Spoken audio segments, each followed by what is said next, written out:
নমস্কার। দেখো, আজকে আমরা একটা গুরুত্বপূর্ণ টপিক নিয়ে আলোচনা করব, যেগুলো এরকম অনেক টপিক আছে, আমরা পরপর এরকম ভিডিও আনবো যেগুলো আমাদের পরীক্ষায় সময় বাঁচাতে সাহায্য করবে। ঠিক আছে, তো সেগুলোর মধ্যে একটা টপিক হচ্ছে ট্রিপলেট। তো এই ট্রিপলেটস কি? এটা হচ্ছে তিনটি পূর্ণ সংখ্যার সেট, যেটি পিথাগোরাসের উপপাদ্যকে সমর্থন করে সমকোণী ত্রিভুজ গঠন করে। ঠিক আছে, তো দেখো এখানে এ বি সি হচ্ছে একটা সমকোণী ত্রিভুজ। এই এবিসি সমকোণ ত্রিভুজের এই বি কোণটা হচ্ছে 90 ডিগ্রি। ঠিক আছে, তো এটা হচ্ছে লম্ব, এটা হচ্ছে ভূমি, এটা হচ্ছে অতিভুজ। ঠিক আছে, তো সমকোণ ত্রিভুজের অতিভুজের যে দৈর্ঘ্য, এটা সবচেয়ে অতিভুজটা হচ্ছে সবচেয়ে বড় বাহু। আমি ধরে নিচ্ছি লম্ব হচ্ছে এ, ভূমি হচ্ছে বি, আর অতিভুজ হচ্ছে সি। পিথাগোরাসের উপপাদ্য অনুযায়ী, ঠিক আছে, পিথাগোরাসের উপপাদ্য অনুযায়ী হচ্ছে অতিভুজ স্কোয়ার, অতিভুজ বলতে কি সি, তাহলে অতিভুজ স্কোয়ার, আর দরকার নেই হোল স্কোয়ার দেওয়ার, অতিভুজ স্কোয়ার সমান লম্ব স্কোয়ার প্লাস ভূমি স্কোয়ার। ঠিক আছে, অতিভুজ স্কোয়ার সমান লম্ব স্কোয়ার প্লাস, অর্থাৎ এইটার বর্গ সমান হচ্ছে এই দুটো বর্গের সমষ্টি। ঠিক আছে, এইটা আমাদের মনে রাখতে হবে। ঠিক আছে, এগুলো কোথায় কাজে লাগবে? ধরো কোনো অঙ্কে তোমার দেখবে এরকম সমকোণ ত্রিভুজ আছে, যেখানে তোমাকে ভ্যালু দেওয়া আছে, আমি একদম ছোট্ট একটা মান ধরছি, ধরো এটা দেওয়া আছে 3 লম্বটা, ভূমি দেওয়া আছে 4। তাহলে তোমাকে কী করতে হবে পরীক্ষায়? যদি এর দৈর্ঘ্যটা বের করতে হয়, তাহলে এর আমি ধরে নিচ্ছি এটা হচ্ছে এ বি সি, তাহলে এইটা বের করার জন্য তোমাকে কী করতে হবে?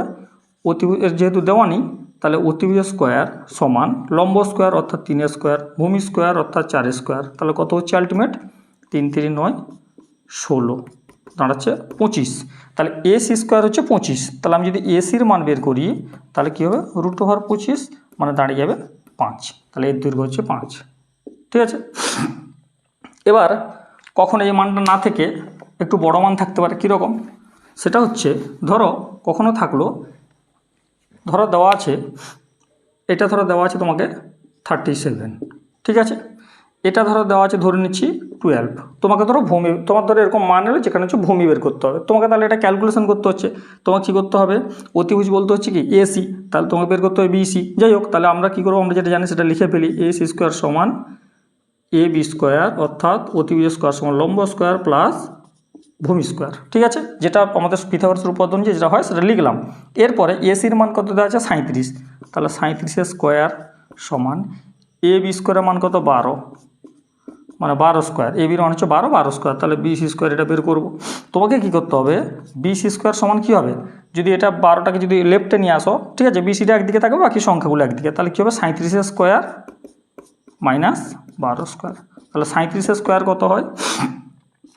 1369। 12 স্কোয়ার হচ্ছে 144। ঠিক আছে, স্কোয়ারগুলো কিন্তু মুখস্থ রাখতে হবে। ঠিক আছে, তো এটা থেকে 144 বিয়োগ করে কত হচ্ছে দেখো? 5 2 1, সরি 1 না 2 2 1, 1225। তাহলে বিসি স্কোয়ার সমান 1225, এই যে বিসি স্কোয়ার এটা সমান হচ্ছে 1225। তাহলে এখান থেকে বিসির মান কীভাবে বেরোবে? বিসি সমান কি?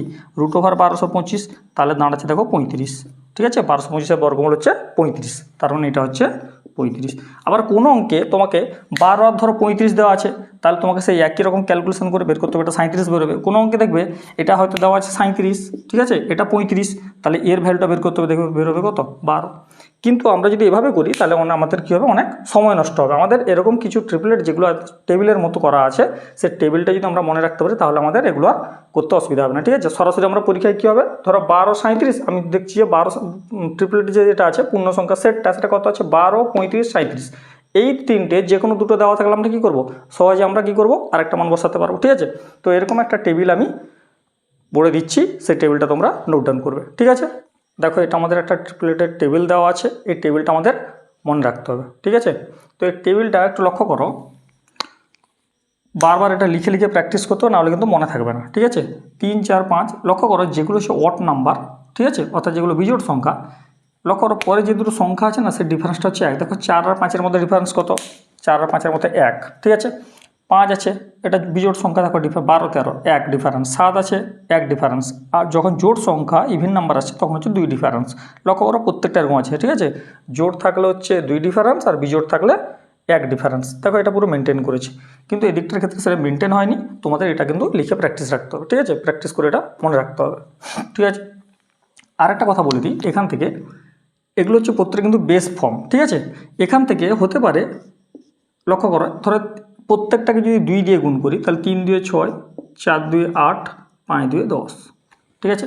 এটাও কিন্তু একটা ট্রিপলেট, ঠিক আছে। এই যে তিনটে সংখ্যা সেট, এটাও কিন্তু একটা ট্রিপলেট।